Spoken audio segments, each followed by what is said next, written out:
ভোটারের উপস্থিতি ছিল অত্যন্ত শান্তিপূর্ণ। উপজেলা পরিষদ সাধারণ নির্বাচন 2024 উপলক্ষে আয়োজিত আজকে পরিচালনা করে থাকেন রাষ্ট্রের সকল নির্বাহী বিভাগের সহযোগী আমাদের স্যার কুমিল্লা অঞ্চলে 54টি নির্বাচন কমিশনের মাননীয় নির্বাচন কমিশনার জনাব মোহাম্মদ আনিসুর রহমান স্যার আর তার অঞ্চলে যে আমাদের কুমিল্লার রিটার্নিং অফিসার বৃন্দ।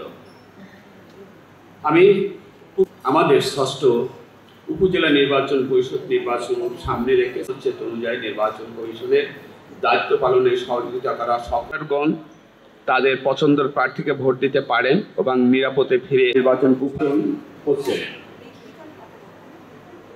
30,424টি। আপনার নির্দেশনা আমরা শুনব এবং এখানে সংখ্যা 4,380 জন সহকারী প্রিজাইডিং অফিসারের সংখ্যা প্রত্যাশা আমি সকলের কাছে করছি। আমিও স্যার আপনাকে অর্ডার করছি যে আমার বক্তব্যের মাধ্যমে আমরা আজকে অনুষ্ঠানটি শেষ করব। আমি এই পর্যায়ে জেলা প্রশাসক পুলিশ সুপারদেরকে আমরা দেখেছিলাম, সেখানে আমি একই কথা বলেছিলাম যে আমরা আমার মনে হয় সেখানে প্রথম ধাপের নির্বাচন হবে ঠিক তার আগে 28 এপ্রিল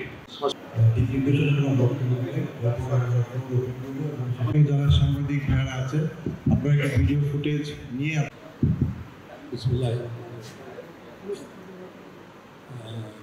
নির্বাচনী দায়িত্ব আছে অন্যান্য উপনির্বাচন 97টা নির্বাচন আমরা হয়েছিলাম বিভিন্ন সময় বিভিন্ন